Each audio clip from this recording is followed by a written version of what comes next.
¿Te llegas a topar con gente así, güey, que no te daba como ese empujoncito de decir, tú puedes, más como de, güey, hazlo, pero hazlo como de hobby, no te... No, Que no se nadie chamba. me puso límites, pero eh, por decir en mi casa, pues eran de la idea de es una carrera, ¿no? Y la música tenla como un hobby. Y es totalmente entendible porque pues la música es muy incierta. Digo, tan es así que con la pandemia todo se activó y lo que seguía sin activarse era la música. O sea, es muy incierto. Puedes ganar muy bien o no puedes ganar. Y lo puedes estar haciendo por amor al arte. Entonces, en mi casa pues sí era así. Tú tienes que tener una carrera y tienes que pensar que esto es un hobby, ¿no? Y que si tienes algún talento, pues hazlo, pero como un hobby. Pero, no sé, siempre he sido como terco. Creo que a lo mejor eso es lo que me ha ayudado a, a estar trabajando, generando de la música. Y no nada más dinero, sino ahora ya generando música, mi música, que me ha tomado tiempo, porque también llegó un momento en que hubo una zona de confort en donde estaba ganando bien con los tributos y yo siempre tenía esa espinita de decir quiero hacer música original, pero luego también te pones ¿cómo se dice? Pues el escalón muy alto, ¿no? Entonces tú dices, no, es que si no hago canciones como Queen o como esas grandes bandas, pues no soy, no, o sea, no hago canciones porque las mías están chafas. Pero la madurez también te empieza a ayudar a decir, bueno, es que estas canciones también son válidas. Sí, porque por ejemplo el pop es lo más comercial, güey. Y el hacer pop a lo mejor es un poquito más, no digo que fácil, de que lo puedas como explotar o vivir de ese género, pero no es tan complejo como pues, hacer rock, canciones pues ya que tienen un proceso diferente de creatividad y todo eso. Obviamente tocar algo como al nivel de Queen, pues está muy cabrón, güey. Sí, yo creo que vuelvo a lo mismo, es como madurez, es ver hacia dónde quieres ir, porque si no, pues yo me hubiera, o me quedaría en los tributos, y eso sigue generando dinero. Es la forma como más fácil, entre comillas, de hacerlo. Pero tenemos muchas ganas de pues dejar una huellita, güey, y dejar pues nuestra música, así la escuche mucha gente o la escuche poca gente. Queremos intentarlo. Y afortunadamente ha gustado y vamos bien. Paró todo la pandemia. A todos, desde el más importante y desde el que gane más hasta los que están como principiantes, ¿no? Entonces sí ha sido complicado, pero siempre ha sido como mi terquedad. Y cuando lo empecé a ver como una profesión, eso me ayudó mucho en mis estudios, fíjate, a verlo como un negocio. Y creo que eso es algo que a veces a los músicos en general, por ser unos excelentes músicos, como que se clavan en ser unos excelentes músicos, pero no hacer, Pues no sé, hacerlo como un como un negocio, güey. O sea, negocio. sacarle un Exacto, ingreso que exacto. te dé para vivir. Ajá. Entonces eso me ayudó mucho la carrera. Eso creo que complementó a lo mejor la carencia que yo tenía de estudios musicales y entonces ayudó y sumó en lo que estamos haciendo. Edgar, por ejemplo, se termina lo de Dream Theater. Después, ¿es lo de Queen o es tu primer disco? No, no, es Dream y luego fue lo de Queen un buen rato.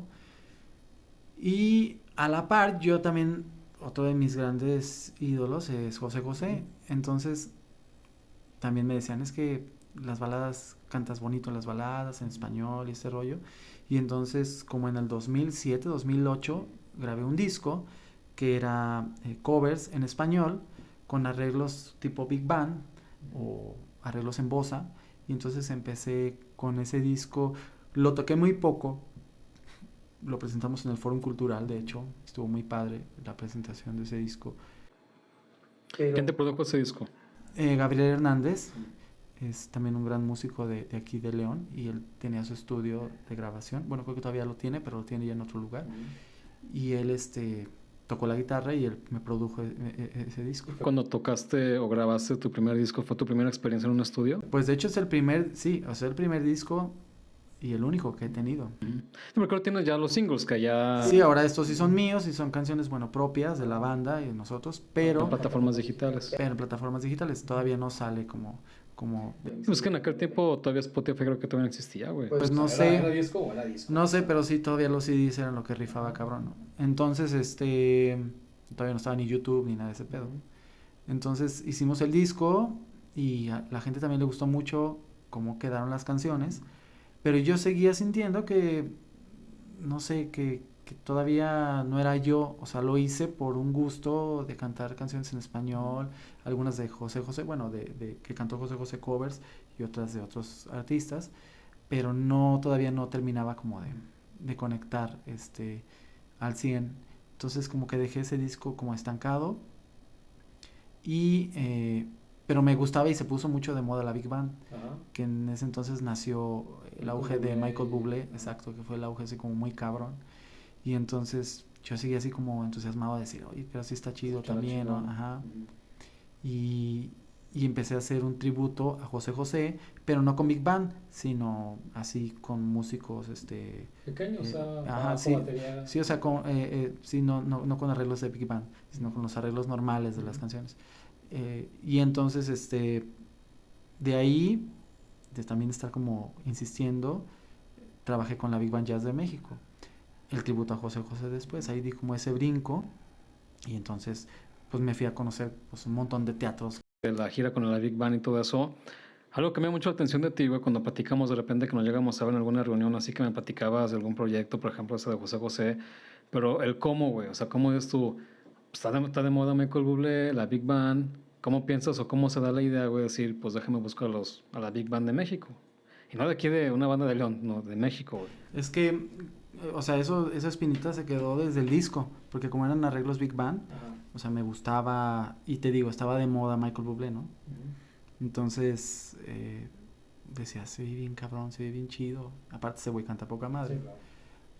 Pero tenía como esa espinita y un ingeniero que trabajaba con nosotros, que aparte es un gran amigo, bueno, falleció ya hace 4 años, Paco Carrera.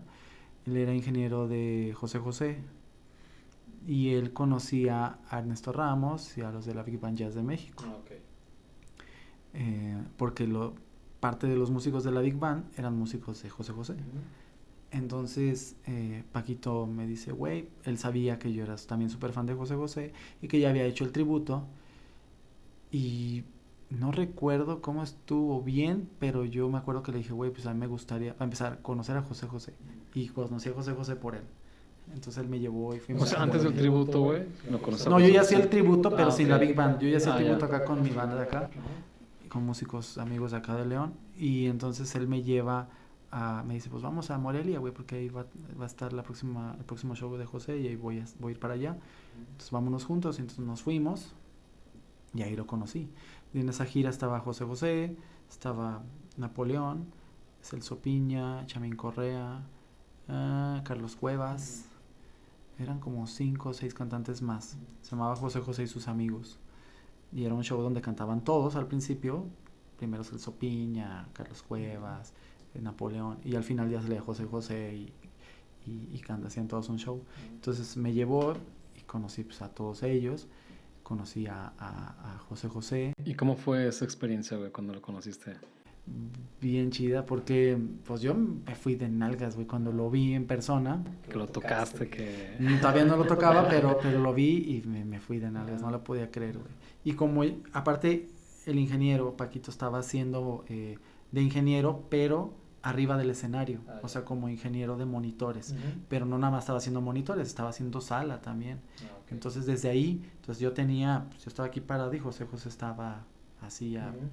4 o 5 metros de distancia de mí, cantando, ¿no? Yo estaba arriba en el escenario Ajá. junto con el ingeniero. Entonces, pues la gente pues, lo ovacionaba y cantaba con él. Ya estaba mal de su voz, ya no cantaba. Digamos que fue en las últimas giras que se Eso aventó, fue en el ¿no? 2000, todavía mi hijo no nacía. Eso fue en el 2011, haber sido 2011, Ajá. hace ya 11, 12 años. Entonces, él ya no cantaba, pero se veía bien de salud, se veía fuerte, no estaba flaquito, sino todavía estaba pues de buena complexión, pero ya no cantaba. y la gente aún así no le importaba, o sea, cantaban con él, o sea, eso... Sí, era más como por ver a la leyenda, güey, viviente. O sea, en aquel tiempo yo creo que el ver a José José era nada más eso, güey. Como que verlo. La gente que no tuvo oportunidad a lo mejor de verlo en sus De escucharlo tiempos. en su buena época, claro, sí, la gente todavía pagaba por ir a verlo. Y entonces, pues bueno, ahí conocí a José José y estuvo padrísima la experiencia, digo, lo conocí como enojado, Ah, porque era lógico que se molestara o se frustrara de ciertas cosas porque pues su voz ya no le daba. Entonces se molestó con Paquito, con el ingeniero, lo regañó ahí enfrente de mí, este, pero Paquito también estaba como acostumbrado porque pues lamentablemente pues ya no cantaba. Entonces yo creo que a lo me mejor tocó es. conocerlo en el escenario y atrás enojado, Sí, así. a lo mejor como que su ego, ¿no? De alguna manera de pues cómo cantaba, güey. A lo mejor por más que tú le muevas un No, ingeniero de por más que le audio, subas pues o por más que lo que quieras, pues ya su voz no le daba. Entonces, pues la gente, te digo, no le importaba. Pero él, pues claro, se sentía pues Sí, no porque la gente lo iba a protegido, ver a él de alguna manera. no se sentía protegido al 100 Ujú. o como él quisiera y entonces, bueno, pues ya se molestaba. Oye, ¿qué le dijiste cuando lo viste? Yo ya lo pude ver, bueno, primero, porque yo iba ya para el camerino Ajá. con él y justo íbamos a tocar así la puerta del camerino porque tenía una fila enorme, o sea, tenía otra fila enorme como para que se metieran otra vez al concierto, o sea, Ah, era ok. casi la misma gente, güey, Ajá. porque después del show él se quedaba a firmarles, o sea, a hacer autógrafos y fotografías Ujú. hasta la última persona, güey. Entonces, pero nosotros yo estaba en el camerino, de hecho estaba platicando con Chamín Correa Ujú. y y me dice Paco, vente, güey, vamos al camerino para que te tomes la foto y te lo presente. Y ahí vamos, y justo íbamos así a tocar, y abre la puerta José José y Laura Núñez, que es su manager, que de hecho está muy sonada, ahora que se murió, Ujú. ya todavía está ahí, como en televisión sale mucho.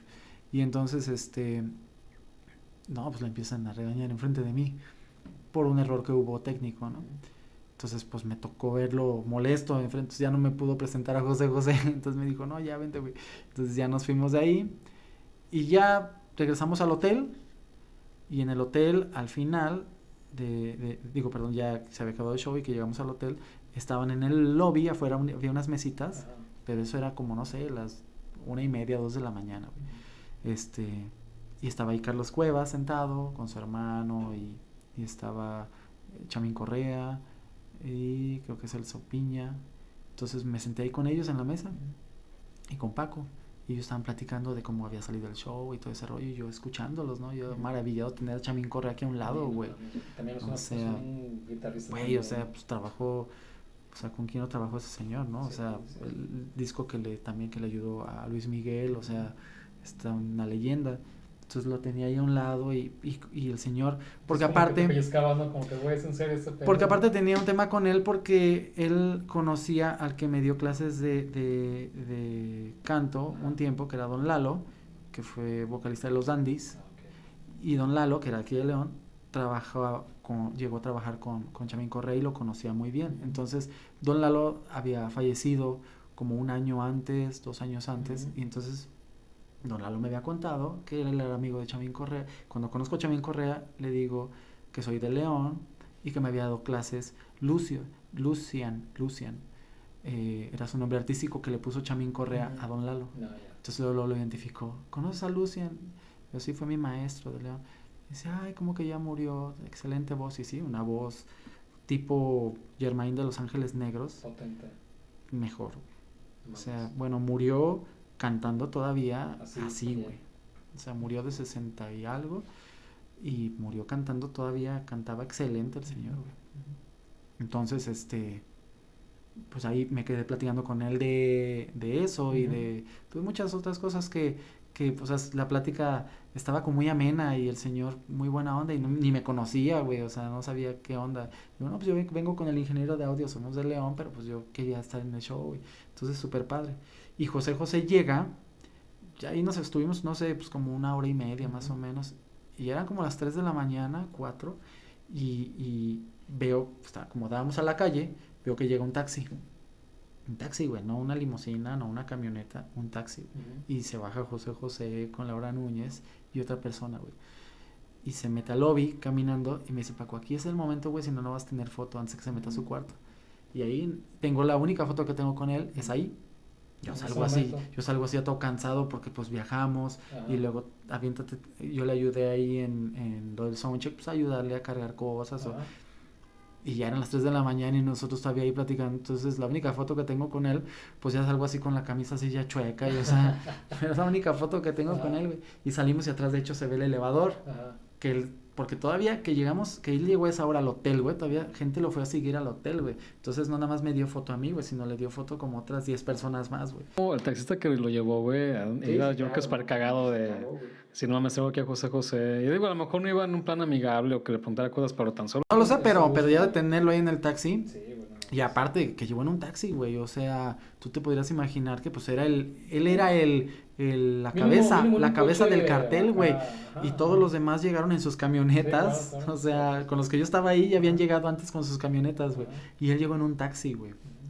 Entonces, pues ya le dije afuera, le entregué mi disco, ese disco donde grabé, de hecho, una canción que él grabó en los 70 que se llamaba Tonto, de Armando Manzanero, una canción muy difícil de cantar porque tiene unos graves impresionantes que yo no los tengo, pero él los hacía excelente y había una parte en donde se quedaba y sostenía una nota por bastante tiempo y luego sin respirar, ¿sabes?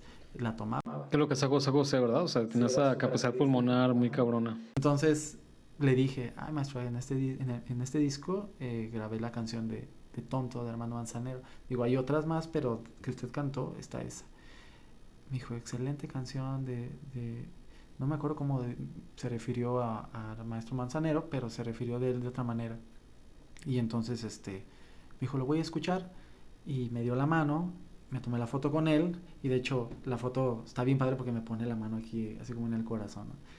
Y decía, no manches, yo lo abracé. Entonces, pues sí fue un momento muy impactante para mí, güey, porque yo dije, güey, estoy conociendo a uno de mis grandes ídolos. O sea, y es al único que me tocó conocer, güey, Ujú. porque Michael Jackson o Freddie Mercury, o sea, no los pude conocer. Sí, claro. Pero entonces,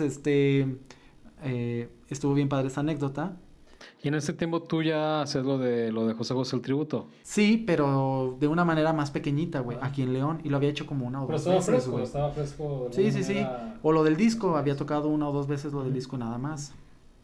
Pero todavía no conocía ni a la Big Band. Ujú. Y también está bien padre eso, güey, porque años después de yo conocer ahí a Carlos Cuevas y de darle mi disco, yo pude trabajar con Carlos Cuevas varias fechas, ¿no? Y hacer varios shows con él y cantar a dueto con él. O sea, que fui como muy insistente en las cosas, güey, y se fueron dando, güey. O sea, yo iba, pues, a conocer a José José y también me encantaba como cantaba Carlos Cuevas, pero, pues, nunca pensé y dije, de hecho, la única persona, güey, ahora que recuerdo, que me dio su tarjeta de presentación fue Poncho Cuevas, el hermano de Carlos Cuevas. Eran tres, Poncho Cuevas, Carlos Cuevas y Aida Cuevas. Ok. Poncho Cuevas es el hermano que falleció, güey. Ah, ok. Él fallece justo como 2 meses después de ese show, Ajá. perdón. Y yo con él también hice como muy buena química, Ujú. porque yo estaba en el escenario y él como era su manager, fungía de su manager, Poncho Cuevas. Entonces le decía, pues que quería Carlos, ¿no? Lo que necesitara. ¿Quién eres? ¿De dónde eres? Me empezó a sacar plática. No, pues yo soy Víctor y soy de Guanajuato y pues también canto, pero pues yo quería estar en este show, ¿no? Para aprender y me dice, no manches, a ver, enséñame lo que cantas. Y yo traigo un disco y se lo di y él me dio su tarjeta de presentación. Me dice, márcame, a ver qué podemos hacer. Entonces habló con él, ya llegando acá a León. Ujú. Yo ya después me dijo que bueno, era hermano de Carlos Cuevas. Tengo también hasta fotos con él ahí en el lobby. Estamos Carlos Cuevas, Chamín Correa y yo. Y Sí, se caliente, güey. ajá, y dije, no manches, qué chido, güey. Entonces, después habló con él. Sí, Víctor, déjame ver qué podemos hacer. Y, güey, como a la semana se muere, güey. Le da un infarto así fulminante y se muere. Salió hasta ventaneando y todo ese pedo. Y entonces dije, puta, güey, qué mal pedo. Y aparte era mi único contacto, pues, con Sí, poder como hacer, directo, intentar hacer intermediario. algo. Ajá. Ajá. Y pasó el tiempo y ya nunca vi a Carlos Cuevas ni nada. Pero entonces ya después, por medio de Paquito también, él me presenta con Ernesto Ramos, que era el director Ujú. de la Big Band Jazz de México, que también era músico de José José. Digo, ellos, varios, son familia de los Ramos, Ujú. son de Xochimilco, yo en México. Entonces él me lo presenta y me dice, güey, pues él canta y canta las canciones de José José. Entonces empieza a ver, él vio el tributo que yo hice aquí en León. Me dijo, güey, tráemelo. Entonces ahí vamos a México, Paquito y yo. Fuimos exclusivamente a eso, a un café y platicamos ahí. No, sí, yo creo que vamos a hacer unas fechitas, que la chingada. Nunca se concretó nada. Hasta que yo decido hacerlo yo, güey. Ahí estoy como, entiendo lo que dijo Eugenio Derbez, ahora que está muy sonado por lo de los Oscars. Dice, cuando a mí nadie me daba la oportunidad, yo la generaba. O sea, si nadie me contrata para hacer una película, pues yo hago mi película. Lo mismo hice yo, güey. Entonces el primer toquín lo hice aquí en León y yo me traje a la Big Band, güey, que fue en un bar que se llamaba Maybach. Ajá. Entonces yo los contraté y yo les dije, a ver, ¿qué se necesita para hacer el tributo con ustedes? No, pues esto y esto y esto. Va, lo hicimos. En ese show no gané ni un 5, güey. Tampoco perdí, pero no gané ni un 5. Saliste prácticamente a raya, güey. Sí. Tablas, pues. Pero ese show, güey, fue el que generó los demás shows, güey. Porque entonces ya ellos ya no vinieron. A mí ya me llevaron. Entonces ya me fui a la Ciudad de México y pues iba cada 8 días, güey. Y teníamos conciertos en diferentes teatros. O sea, ¿les gustó cómo sonó cuando tú los contrataste? Sí. ¿De alguna manera contrataste? Porque Le vieron, bueno, ellos y Alberto Hernández, que ahora es mi compadre, que él fue manager también y compadre de José José. Y él, la Big Band quería que Alberto fuera su manager. Y Alberto nunca quiso ser manager. Bueno, como que no les daba largas, digo, los conocía. Y él había sido su manager cuando ellos eran músicos de José José, pero Alberto nunca fue manager de la Big Band. Pero cuando hacemos lo del tributo, yo le hablo también a él. Le digo, ya tengo el tributo armado. Entonces él consigue la primera fecha y la primera fecha fue en el Teatro Silvia Pinal